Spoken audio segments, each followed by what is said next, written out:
취재 기자와 좀 더 자세히 얘기 나눠보겠습니다. 보건복지부 출입하는 전남주 기자와 함께합니다. 전 기자, 앞서 보신 것처럼 환자 불편이 이만저만이 아닙니다. 그런데도 노조가 지금 파업을 강행하겠다는 그 이유는 뭡니까? 네, 일단 보건의료노조의 총파업은 의료 민영화 저지를 주장했던 지난 2004년 이후 19년 만인데요. 노조는 수많은 요구 사항 가운데 보건의료 인력의 근무 환경 개선을 촉구하고 있습니다. 예를 들어 간호사와 환자 비율을 1대5로 보장해달라는 건데요. 간호사 1명이 돌보는 환자는 미국이 5명, 일본이 7명에서 10명입니다. 그에 반해 우리나라 일반 병동에서 근무하는 간호사는 15.6명의 환자를 돌보는 것으로 나타났습니다. 네. 또 간호사와 의사의 임금 차이도 선진국보다 차이가 많다는 것이 노조의 주장입니다. 그러면 파업 참여 규모는 어느 정도나 되고 또 어떤 병원들이 여기 참여합니까? 네, 이번 파업에는 보건의료 인력 4만 5천 명이 참여할 것으로 보입니다. 사립대병원과 국립대병원, 지방의료원 등이 파업에 참여하는데 2004년 파업 인원 만여 명보다 훨씬 많습니다.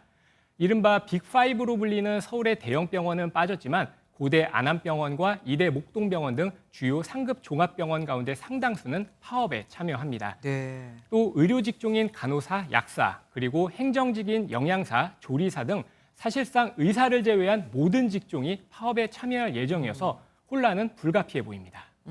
보건당국이 가만히 있지 않았을 거 아닙니까? 분명히 파업 중단을 촉구했을 텐데요. 네, 그렇습니다. 일단 정부는 이번 상황을 예의주시하면서도 파업이 미칠 영향에 대해 크게 우려하고 있습니다. 박민수 보건복지부 제2차관은 환자들의 생명과 건강에 중대한 위해를 끼칠 수 있는 파업은 정당하지 못하다고 비판했습니다.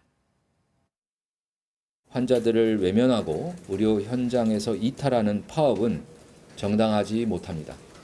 보건의료 노조는 파업 계획을 철회하고 환자의 곁을 지켜주시기를 바랍니다. 지금 이 시간쯤이면은 파업 출정식을 진행하고 있을 겁니다. 혹시 파업 철회할 가능성은 없어 보입니까? 네, 일단 출정식 현장에서는 노조가 요구 사항을 관철시키기 위해 물러설 뜻이 없음을 분명히 하고 있습니다.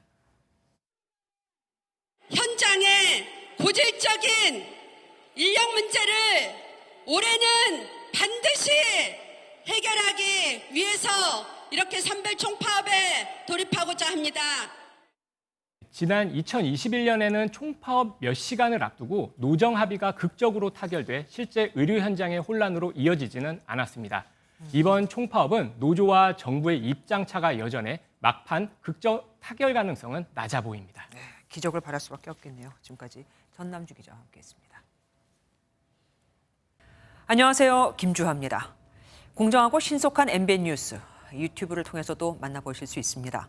특히 더 많은 뉴스와 라이브를 보고 싶으시다면 오른쪽을 눌러서 구독하시면 됩니다. 어렵지 않죠? 빠르고 정확한 뉴스로 계속 찾아뵙겠습니다. MBN 뉴스를 시청해 주신 여러분 고맙습니다.